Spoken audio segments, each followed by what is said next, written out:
중국의 선박들은 태평양이든 인도양이든 대항으로 나가기 위해 남중국해를 나서는 순간부터 난관에 부딪히게 됩니다.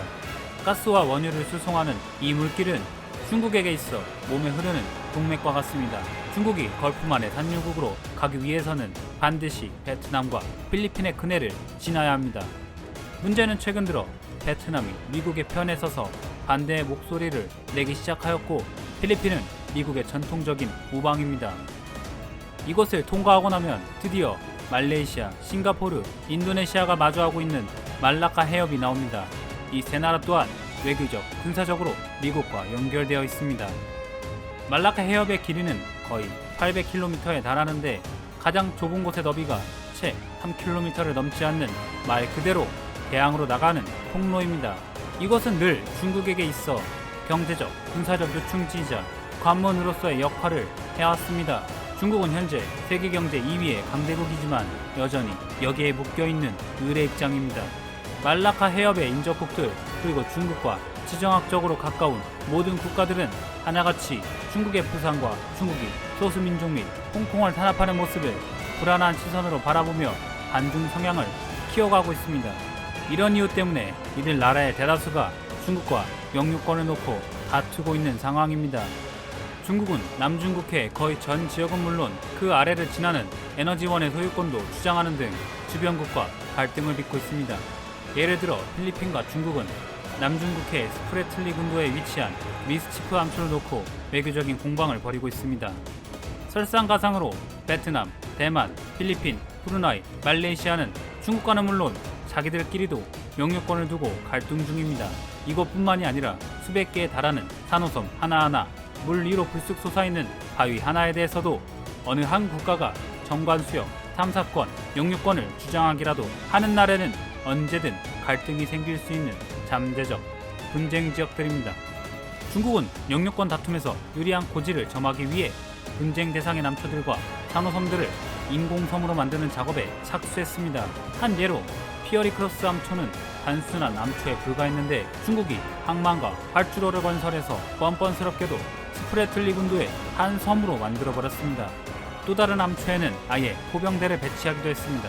새로 건설한 활주로로 전투기를 착륙시킬 수 있게 된 중국은 현재 자국의 영공을 넘어서는 항공 통제권까지 확보할 수 있게 된 것이죠. 중국의 입장에서는 바위 덩어리를 비행기 이착륙장으로 만들어버리는 이러한 행위들에 대해서 인접 국가들이 이를 침략 행위로 간주하느냐는 중요하지 않습니다. 전혀 눈치를 보지 않죠. 여기에는 냉혹한 현실주의로 점철되는 국제정치 관계가 있을 뿐입니다. 강대국들의 흥망성쇠의 역사가 증명하듯 경제력과 무력이 곧 도덕이자 진리인 거죠. 중국으로서는 무슨 수를 써서라도 이 항로를 지켜야만 합니다. 자국의 상품들을 시장으로 내보내는 동시에 그 상품들을 만들기 위해 필요한 원유, 가스, 귀금속 등의 원자재를 들여오기 위해서 말이죠. 이를 해결하기 위해 인접국가와의 외교가 하나의 해결책이 될 수 있겠지만 점점 몸집이 커져가는 자국의 해군력은 더 효율적인 해결책이 될 수 있습니다. 하지만 최선의 방법은 중국으로 이어지는 파이프라인, 도로, 항구들을 설치해버리는 것입니다. 중국은 동남아시아 인접국들에게 당근과 채찍을 동시에 사용하면서 이들과 미국의 사이를 떨어뜨리려 할 것입니다.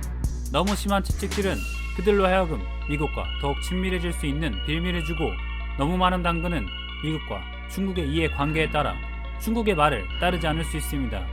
아직까지는 패권국가인 미국의 눈치를 보며 이에 대해 조심스럽게 접근할 수밖에 없는 것이 중국의 입장입니다. 하지만 중국의 의도는 분명해 보입니다. 인접 국가들은 물론 미국의 사고방식과 행동을 뜯어 고치겠다는 것이죠. 중국이 발행한 이 지역 지도에 남중국해 대부분을 자국의 영해로 표시해 놓았고, 공격적인 초계화 문형, 공식적인 성명 등은 이런 의도를 뒷받침해 줍니다. 중국은 이 현안을 계속 밀어붙일 것이고, 미국, 일본을 비롯한 중국의 경쟁국들은 섣불리 물러나지 않을 것입니다. 미국은 자국의 육상 영토를 통합하고 나서 대서양과 태평양을 아우르는 대양 패권 국가가 되었습니다. 그리고 쿠바에서 스페인을 몰아내면서 주변의 해양을 완전히 평정했습니다. 미국에 비해 더 열악한 조건이기는 하지만 중국 역시 미국처럼 태평양과 인도양을 아우르는 해양 강대국이 되고자 합니다.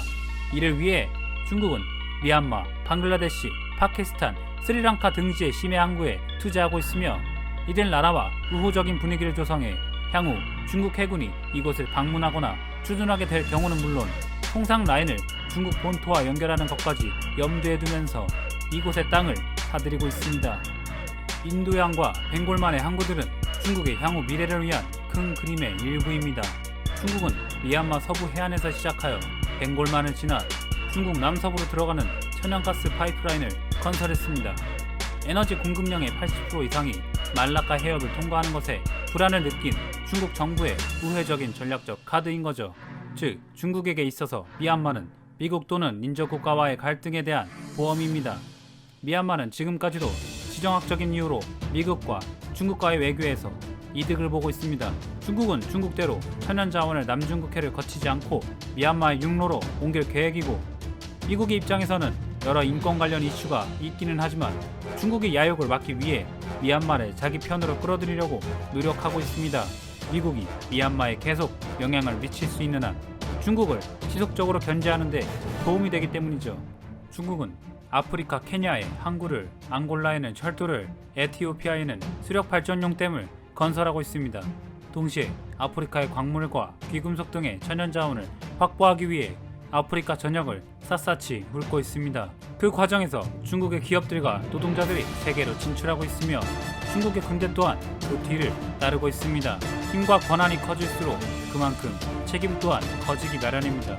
국가에 이해 득실이 걸려있는 동시에 군사적 행동이 필요한 경우가 생긴다면 중국은 미국만이 단독으로 세계의 경찰 역할을 하는 것을 눈은 뜨고 가만히 있지는 않을 것입니다. 가령 중동의 이슬람 국가에서 자국의 국민들의 안위가 걸려있거나 우방국인 이스라엘이 위기에 처했을 때에 미국이 그랬듯이 중국 또한 중국의 노동자나 그 가족들이 연루된 테러나 인질사건이 발생한다면 자국의 여론과 경쟁국들의 압박으로 마냥 지켜볼 수가 없을 것입니다. 그러나 지금의 중국의 형편은 향후 달라질 것입니다.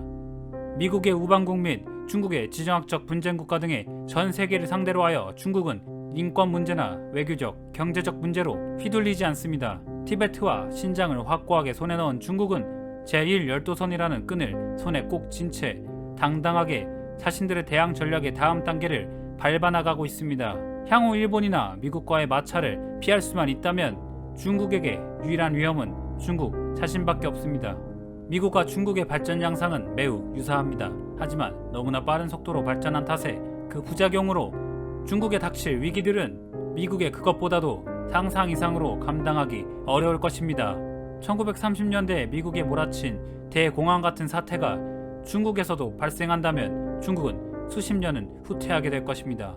세계적으로 판을 벌려놓은 덕분에 중국 역시도 세계 경제라는 틀 안에서 자유롭지 못합니다. 다른 국가들이 물건을 사주지 않는다면 중국은 만들지 못합니다.